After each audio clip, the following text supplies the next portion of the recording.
Once upon a time, there was a young girl called Lucy. One day, Lucy decided to go for a walk in the woods behind her house. But the further Lucy walked into the woods, the more the sun seemed to disappear. Lucy was scared.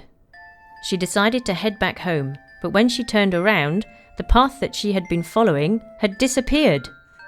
She searched and searched for the way she had come, but it was nowhere to be seen. Eventually, Lucy sat down on an old tree stump and began to cry. Suddenly, she heard a rustle of leaves behind her head. Taking a deep breath and peeking through her fingers, she turned to look. In front of her stood a small animal with grey fur and a bushy tail. Lucy laughed. It was nothing to be afraid of. "Silly old animal," she said.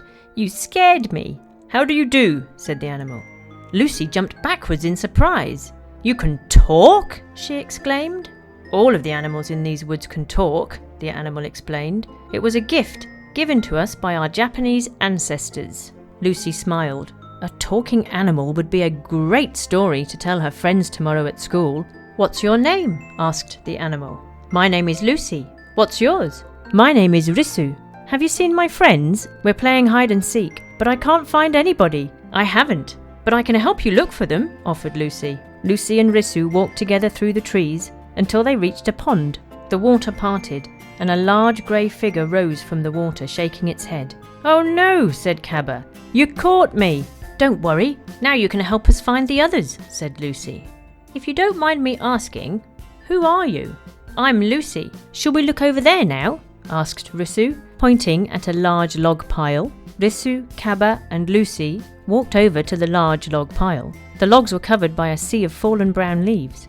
Lucy noticed that one of the brown leaves appeared to be moving. "Hello," she called. "Is anybody hiding here?" Big black eyes turned into a small green animal standing in front of Lucy. "My name is Kaoru," said the animal. "Who are you?"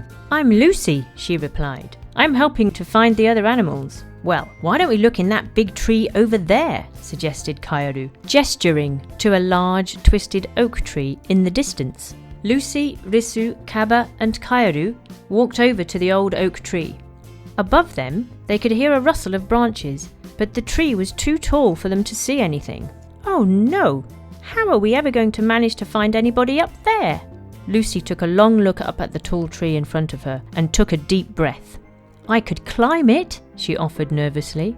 Lucy bent her knees and sprung upwards, catching onto a low-lying branch above her head. "You can do it, Lucy!" "Not much further to go now," called Kaba.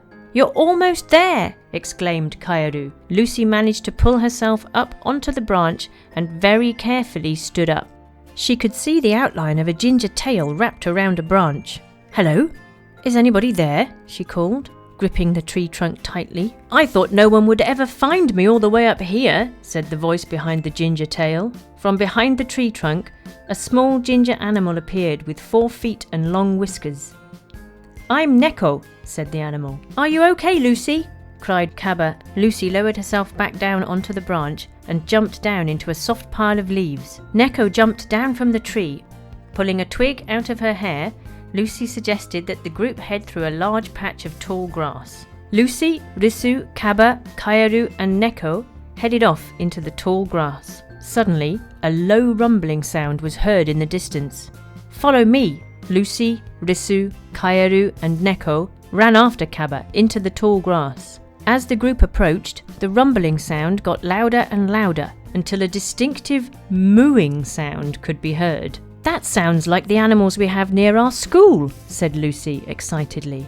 "That must be Ushi," said Neko. All of a sudden, a large black and white patched head appeared through the tall grass. "You found me! I'm Ushi. Nice to meet you," Ushi said to Lucy. "Hello, I'm Lucy," she replied. "Right, we best find Kirin." "Who is Kirin?" asked Lucy. "Kirin is the last animal in our game. Follow me," said Ushi. Ushi led the group out of the tall grass and back into the woods. Lucy, Risu, Kaba, Kaoru and Neko followed behind. The animals continued to follow Ushi through the woods for what seemed like hours. The sunlight above began to slowly fade and a chill set in. Lucy bit her lip. Her mum would be starting to worry soon. Just as she was ready to give up and tell the animals that she needed to go home, there was a rustle of branches overhead.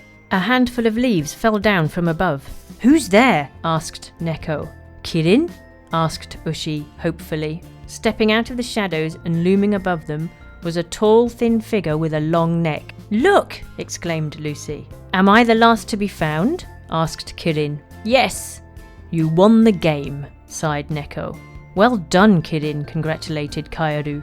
Lucy, Risu, Kaba, Kaeru, Neko, Ushi, and Kirin smiled. It had been a very fun day, but Lucy was starting to get tired now.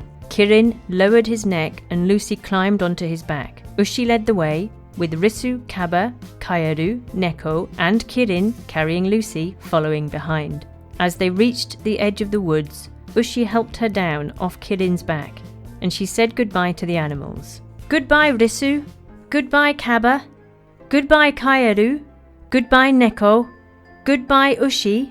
Goodbye, Kirin. Goodbye, Lucy," the animals chorused. "Thank you for helping us with our game, and come back to play very soon." Lucy stepped out of the woods and started the walk back to her front door. She glanced back behind her and saw the animals were waving her goodbye. Risu, Kaeru, and Neko were sat on Ushi's back, whilst Kirin and Kaba stood alongside. Today has been a good day, Lucy thought. She had made lots of brand new friends to play with. Together, they had helped to find all of the animals. Lucy smiled to herself. Working together in a team was lots of fun.